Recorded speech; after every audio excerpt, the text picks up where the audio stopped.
2 Chronicles chapter 34. Josiah was 8 years old when he began to reign. He reigned 31 years in Jerusalem. He did what was right in the sight of the Lord and walked in the ways of his ancestor David. He did not turn aside to the right or to the left.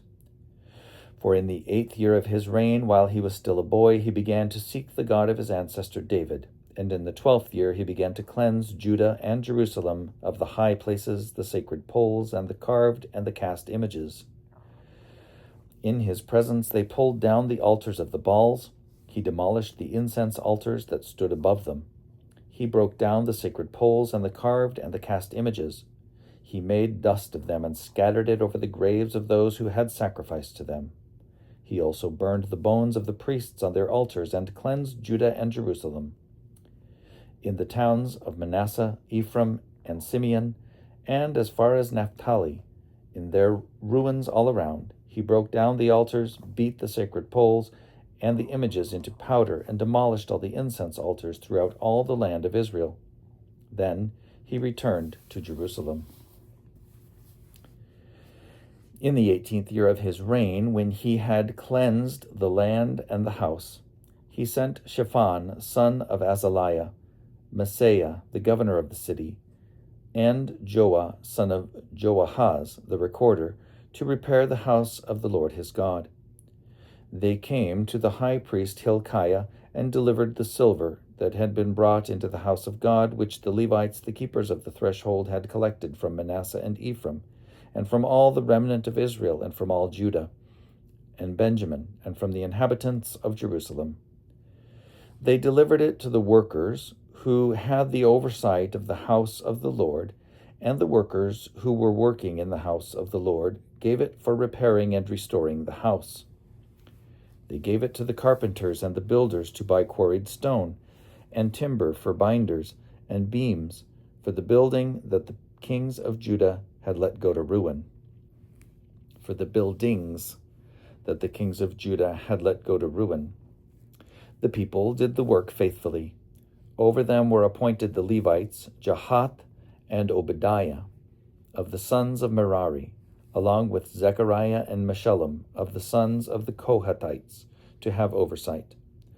Other Levites, all skillful with instruments of music, were over the burden bearers and directed all who did work in every kind of service, and some of the Levites were scribes and officials and gatekeepers. While they were bringing out the silver that had been brought into the house of the Lord, the priest Hilkiah found the book of the law of the Lord given through Moses. Hilkiah said to the secretary Shaphan, "I have found the book of the law in the house of the Lord." And Hilkiah gave the book to Shaphan. Shaphan brought the book to the king and further reported to the king, "All that was committed to your servants they are doing.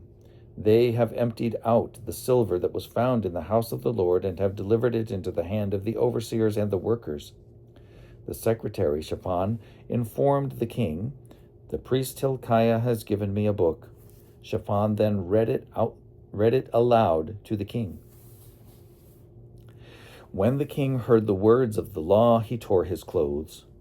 Then the king commanded Hilkiah, Ahikam son of Shaphan, Abdon son of Micah, the secretary Shaphan, and the king's servant Asaiah, "Go inquire of the Lord for me and for those who are left in Israel and in Judah concerning the words of the book that has been found. For the wrath of the Lord that is poured out on us is great, because our ancestors did not keep the word of the Lord to act in accordance with all that is written in this book." So Hilkiah and those whom the king had sent went to the prophet Huldah, the wife of Shallum, son of Tokhath, son of Hazra, keeper of the wardrobe, who lived in Jerusalem in the 2nd quarter, and spoke to her to that effect.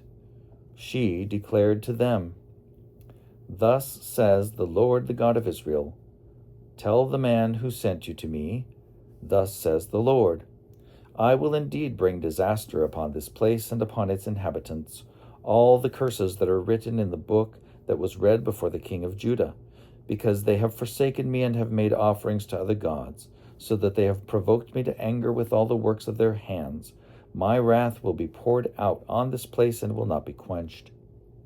But as to the king of Judah, who sent you to inquire of the Lord, thus shall you say to him, Thus says the Lord, the God of Israel, regarding the words that you have heard, because your heart was penitent and you humbled yourself before God, when you heard his words against this place and its inhabitants, and you have humbled yourself before me, and have torn your clothes and wept before me, I also have heard you, says the Lord. I will gather you to your ancestors, and you shall be gathered to your grave in peace.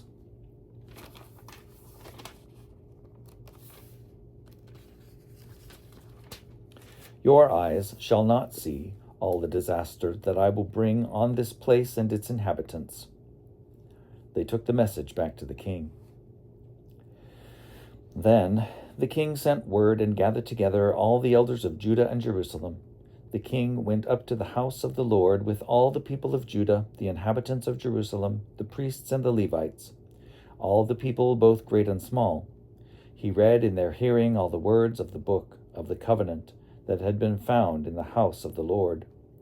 The king stood in his place and made a covenant before the Lord to follow the Lord, keeping his commandments, his decrees, and his statutes, with all his heart and all his soul, to perform the words of the covenant that were written in this book. Then he made all who were present in Jerusalem and in Benjamin pledge themselves to it. And the inhabitants of Jerusalem acted according to the covenant of God, the God of their ancestors. Josiah took away all the abominations from all the territory that belonged to the people of Israel, and made all who were in Israel serve the Lord their God. All his days they did not turn away from following the Lord, the God of their ancestors.